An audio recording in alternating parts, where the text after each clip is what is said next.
Am făcut-o și pe asta. Am rămas împotmolit exact la buza apei. Cam asta am reușit să fac. Mi-a ajuns salvarea, nu este în formă de Jeep. Aici ne-am adus aminte ca mai am 80% baterie de ieri.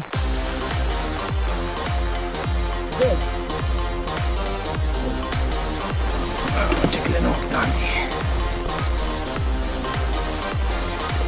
Mamă, ce clenor! Înțelegeți de ce am ieșit eu azi la pescuit? No, ăștia cleni, frate!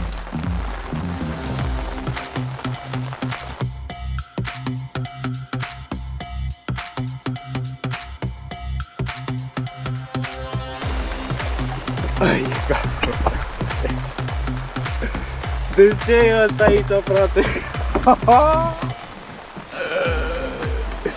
Eu n-am mai văzut așa ceva de când m-a înzestrat mama cu ceva.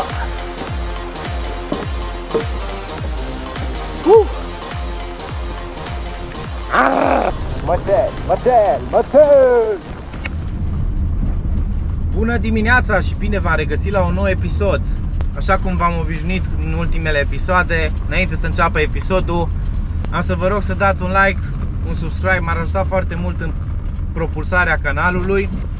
Desigur, dacă vă plac aceste episoade, și m-ar ajuta și mai mult propulsarea acestui canal dacă ați lăsa un comentariu, ce știu eu, cu întrebări, sugestii. După cum ați văzut, data trecută am fost la pescuit prima zi pe o nouă locație.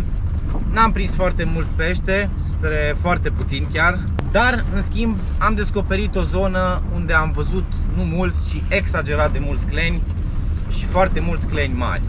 Voi duce ață pe zona unde am descoperit ieri cei mai mulți cleni, și anume un golf mai pitit, mai ferit, un picuț, care practic țineți în pumnii să vedem niște cleni mari, nu de altă, dar am văzut cleni de 3-4 kg. Deci la propriu am văzut ieri cleni de 3-4 kg și nu unul. Haideți să vedem ce facem astăzi. Am făcut-o și pe asta. Am rămas împotmolit exact la buza apei. Am uitat că a plouat și m-am oprit, cum să zic, în cel mai prost moment posibil. Dar sunt în apropierea unui canton unde am văzut în spate că este un Jeep 4x4 cu troliu. Așa că trebuie să aștept să se trezească cineva în speranța că mă va putea ajuta. Nu am mașină 4x4, este all-wheel drive. E o diferență totală, mai ales când ajungi pe zonele astea cu pământ, mocirlă, alunecuș, chestii de genul ăsta. Nu te ajută prea mult. Și ca să o spun pe aia tare, sunt în zonă și fără semnal. Deci vă dați seama ce înseamnă și treaba asta. Asta este, Sava. Ala Sava. Înnorat, stă să plouă, luminozitate scăzută. Toate condițiile, asta este o zi ideală de pescuit. Mai ales dacă nu plouă ropotă, e perfect. Mi-a ajuns salvarea, nu este în formă de Jeep, dar sper să fie ce trebuie. N-are rost. Hai că te ajut să deznozi chingile. A avut, cred că, chingi ca să tragă mașina și din baltă la el. Am avut foarte mare noroc. Mulțumesc foarte mult. Și acum mă duc și la pescuit. Am scos mașina, pot să mă pregătesc să pescuiesc. O să pun caiacul pe roță astăzi, momentan îl dau jos, îl echipez, după care îi pun roțile ce le-am luat special pentru acest scop. A început ploaia, așa că va trebui să iau și vader și pe mine și să mă străduiesc un picuț mai mult astăzi. Hai, aventură, aventură! Pentru caiachiști care încă își leagă caiacele cu chingi, pot să vă fac o super recomandare. O să încerc să las în descriere cum le spune la astea. Dar de când folosesc sfoară din asta de alpinism, din asta e varianta subțire, vă recomand mai groasă. Și aceste blocaje folosite la alpinism nu mai învârjie sfoara Kinga deasupra mașinii, deci practic se aude ca și cum n-ar fi nimic, aproape nimic pe mașină. De foarte, foarte mare ajutor.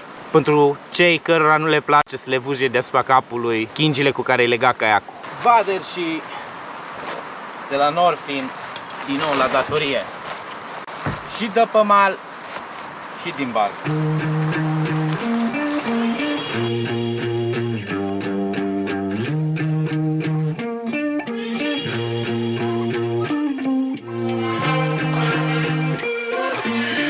Condiții vitrege! Aici mi-am adus aminte că a plouat. Dați să vă arăt ce organizare am făcut la Năluci. HMKL-uri mere la mere, HMKL-uri DR la DR, Lucky John la Lucky John, Mino-uri, Deep Divere, chestii mai mici, etc. Năluca cu care am prins și ieri, nălucile cu care am prins și ieri. Răsturnat caiacul cu toate lucrurile în el. Ce mai putea să meargă rău? Vă zic eu. Să ies udlearcă, ceea ce nu am de gând să fac, căci echipamentul 100% rezistă, testat. Dar ce se mai poate întâmpla este să nu prind pește. Mă apropiu de zona bună. Mamă, mâncați-a șpana ta. Încep cu wobblerul cu care am încheiat-o ieri, cu wobblerul pe care am avut ieri ultimele prezentări, și anume Kenard Peel. Na bun! Și am ajuns pe zona lăudată.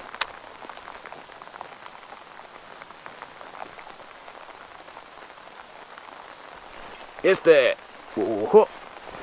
Se anunță o zi interesantă. Primul clean. Nu e de minciog, dar am rupt firul. Deci astăzi e clară treaba. Nici o șansă n-am să fie bine. Și ai când dai cu firul ciupit.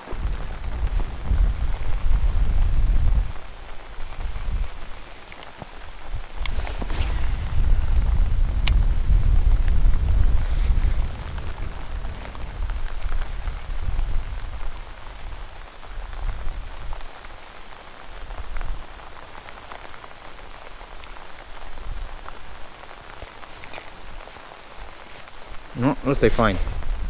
Ancoră.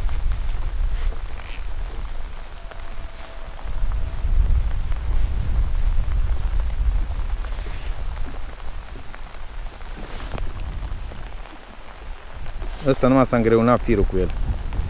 Pare a fi frumos. Dacă e clean, păstră. Vei vedea imediat. Sper să nu mai am ghinion cu firul ciupit.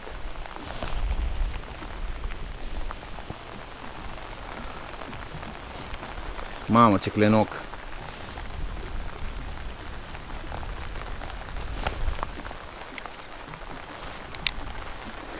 Mamă, ce clenoc, tati! Mamă, ce clenoc! Înțelegeți de ce am ieșit eu azi la pescuit? Dacă nu înțelegeți, vă arăt acum. Oi de aici, tati. No, ăștia cleni, frate. Ăștia cleni, frate. Acum am vrut să zic că mă apropiu de zona prolifică. Uite aici. Uite aici, cleni de România. Na, ca să nu ziceți că nu m-am străinătate să prind. Uite aici. Uite aici, tati. Când am zis ieri că am descoperit ceva chiar pe sfârșitul partidei, să știți că n-am glumit.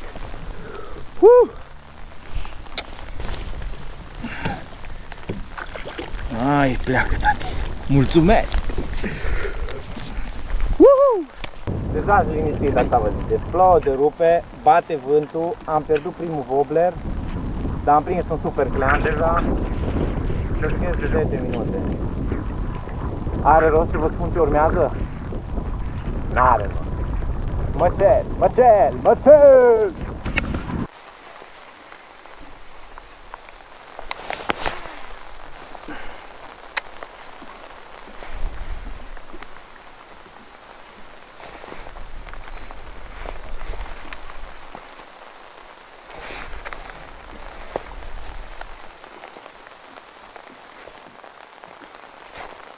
Am avut și lamă. Pe nimic. Te-am eliberat. Bun. Și acum unul mai mare. Văd că care dau, sunt cam hotărât. Să vedem dacă ajung pe zona prolifică, dacă va fi la fel. Ia să încercăm cu ceva mai colorat. Cercul ăsta inițial.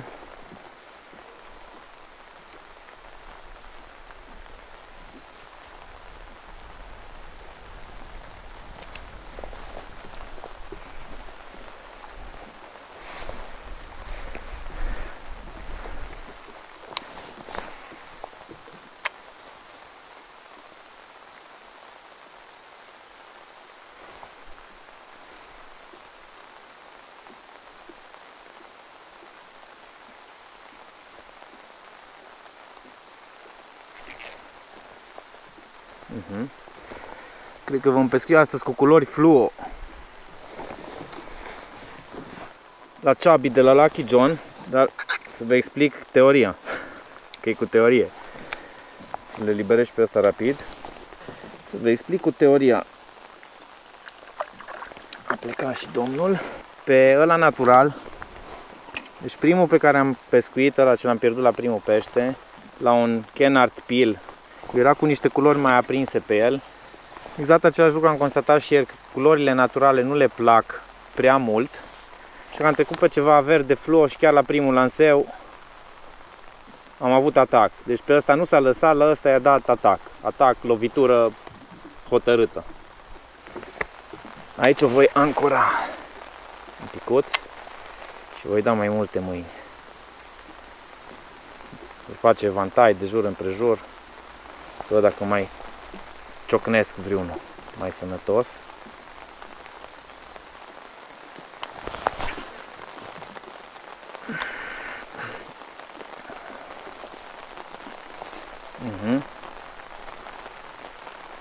Și ăsta cu verde fluo, cred că am și nu-s mici, cum se vede în apă. Nu-s mici deloc.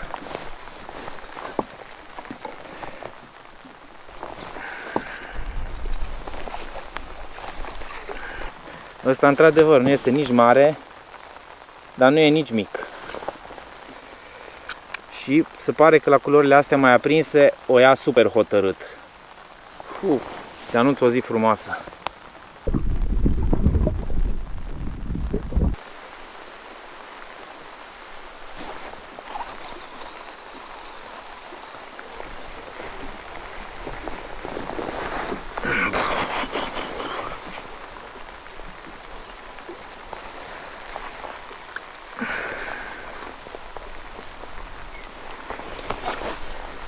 No.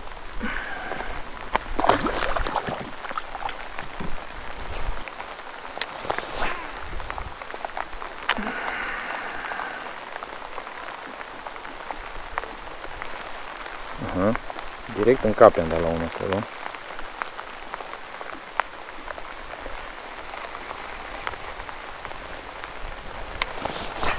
Mai încercăm o dată. Să vedem.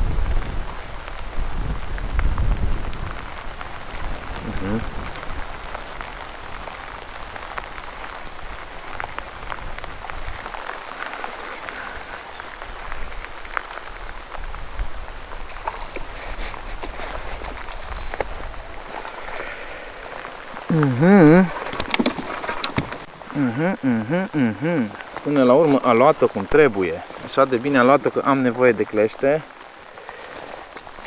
ca să le liberez cât mai repede. Deci se pare că ăsta verde fluo își face treaba. Iar. Oh.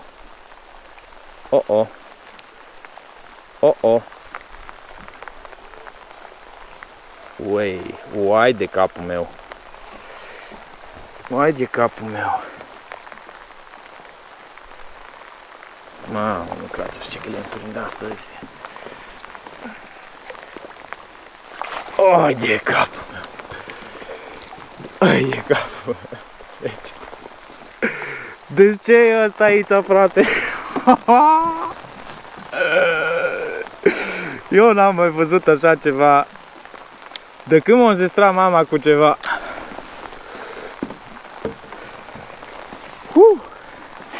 Vă arăt înainte wobblerul.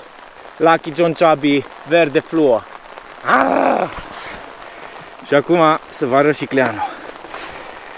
Mamă, ce bucur. Clen din România. Uite aici. Porcălău. Uite aici porcălău. Deci extraordinar. Deci extraordinar, așa ceva. Și ce vreme, uite ce vreme am. Hai să le liberăm frumos. Și povestea continuă. Singur pe drum, singur pe lac, strângem frâna. Eu sunt singur pe drum, Singur pe stradă și pe lac acum. Singur pe drum, nu-mi vine să cred. Ce partidul, doi cleni, Big Mama și Big Tata. Singur pe drum, singur pe stradă. Ce simt acum?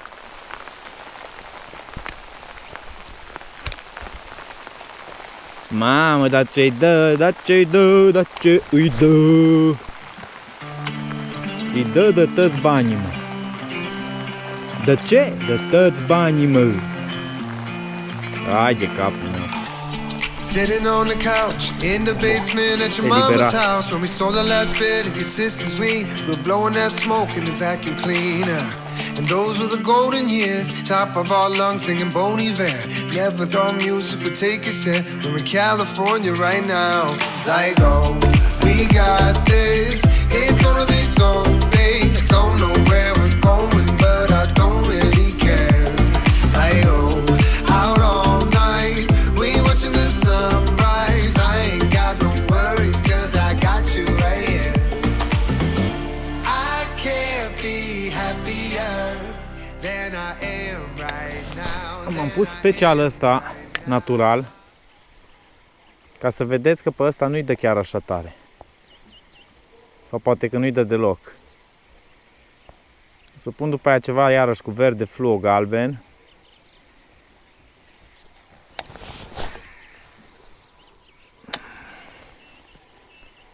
Nici măcar nu se uită la ăsta natural.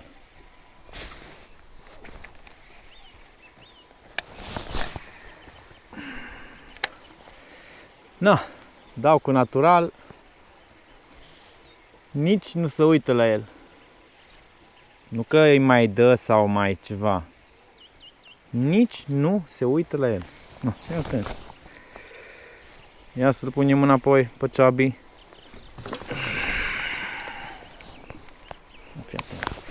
Deci dacă e de la ăsta, la prima mână, e clară treaba. Deși mă îndoiesc că e de chiar la prima mână. Mă ia cu capul. Mă ia cu capul și faptul că s-a dus camuflajul meu. Ploaia, vântul, alea. Ia să vedem ce să mai scoatem aici la interval. Astea două nu cere de mâncare. Cam atât.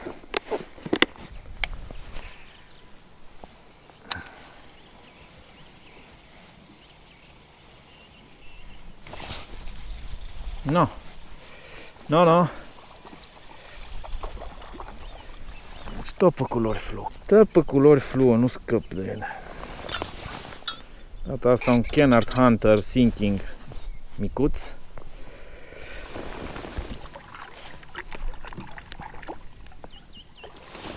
Dar tot pe fluo. Totul a funcționat perfect atâta timp cât a plouat și au fost nori foarte densi. Momentan s-a oprit ploaia. Am avut o perioadă când a fost soarele ieșit, ceea ce nu m-a ajutat prea mult. Cum am venit la ieșire din golf, aici n-am avut prea multă activitate nici ieri, nici astăzi, după cum ați văzut. Și acum mai încerc să mai fac o deplasare spre interior, cu o mică trenă, în speranța că mai prind 2-3 cleni, după care o întind și eu, că am stat destul.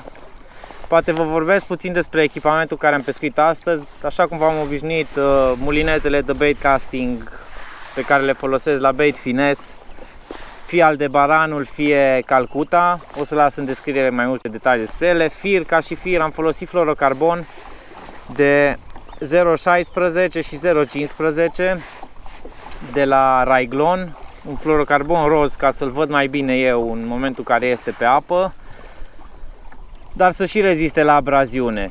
Oricum, de fiecare dată când începeți partida, nu uitați să verificați să nu fie cumva firul ciupit.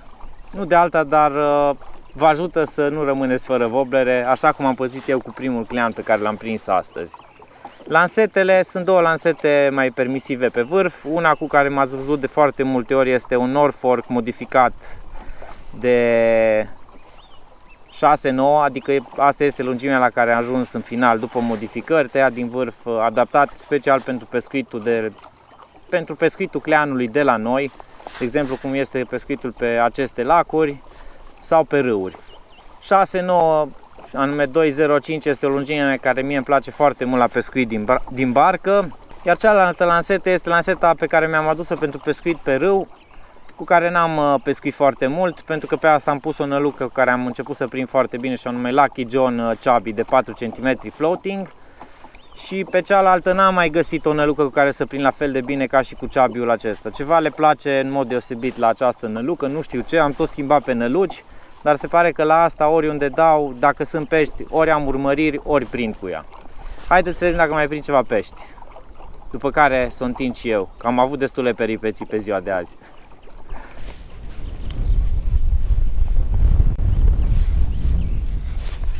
Nu. Asta s-a agățat prost. Dar a dat oricum destul de tare.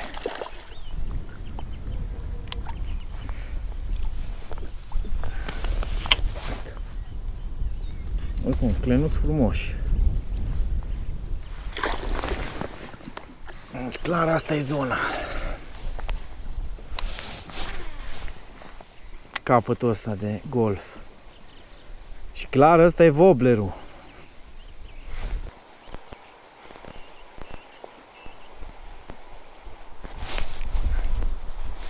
Uei.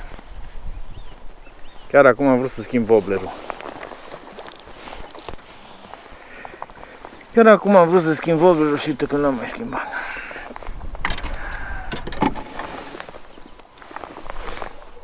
Tot o culoare fluo pe un Kenard Sinking micuț.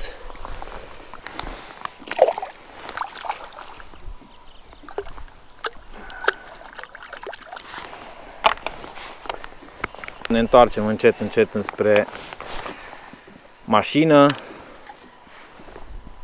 Că astăzi nu voi scoate la fel de ușor cum am scos ieri caiacul. L-am dătârât după mine un picuț. Cred că încheiem aici episodul de astăzi cu niște constatări pe care le-am făcut astăzi. Așa cum ați văzut în episodul precedent, am pescuit, n-am prins mare brânză, a fost prima zi pe un lac străin. Am încercat să descoper cât mai multă apă, să văd ce se întâmplă cu peștii, să văd la ce răspund. Ei, uite, am descoperit cu o zi înainte că le plac traseele liniare, năluci nu foarte mari, care evoluează undeva aproape de peliculă, cu vibrație mai măruntă și culori ceva mai țipătoare. Nu mă așteptam să le placă atât de țipătoare pe cât mi-au arătat astăzi că le plac. Dar asta contează mai puțin. Ideea că peștii am găsit într-un golf mai adânc. Haideți să continui explicațiile. Peștii am găsit într-un golf mai adânc, undeva mai pe capătul golfului. Uite, am prins iarăși unul frumos. Dar spre surprinderea mea nu aveau nicio treabă cu malul, adică nu stăteau pe lângă mal ca și structură, ci pur și simplu se plimbă prin acest golf. Și cam toți clenii am prins dând în larg. Uite aici. Asta să fie printre ultimii cleni. După cum am zis, culori țipătoare, vibrații mărunte. O eliberare nu chiar ca la carte. Asta a dat rezultat. Ăsta ultimul numai bine l-am prins cu lanseta mea de păstrăv de... încă o chestie. Referitor la culoare. Adică a fost cât se poate de evident că pe culori naturale, pe lângă că nu aveam prezentări aproape deloc, atunci când le aveam, doar o pipăia, doar o atingea un picuț fără să am atac. Spre deosebire de culorile fluo, care în primul moment în care am pus o culoare fluo, Lucky John-ul Chubby de 40, Fire Tiger, deci la primul lanseu la care am pus am avut ciocan, exact ca la wobblerul cu care am început partida. Adică era diferență, e diferență mai evidentă de atât nu poate fi între ce preferă clienții, culori naturale sau culori mai fluorescente, galben, oranj și verde astăzi mai mult. Deci este cât se poate de clar. În acest trend o să încheiem episodul de astăzi. Sper că v-a plăcut și acest episod, a fost cu de toate, cu împotmoliri, cu ploaie câtă vrei, cu vânt puternic, cu răsturnări de caiac, cu ajutor. Am avut de toate în episodul ăsta, inclusiv niște pești frumoși, niște cleni cotolani, așa cum caut de multă vreme pe niște lacuri de munte. Deci dacă v-a plăcut și acest episod, nu uitați să mă ajutați cu un like, cu un subscribe și bineînțeles, pentru a propulsa și mai tare canalul, nu uitați să lăsați un comentariu, spuneți-mi ce părere ați avut despre această filmare, ce v-a plăcut, ce nu v-a plăcut sau ce vă inspiră să scrieți. Aici Andrei Sava, fire întinse și să ne auzim cu bine!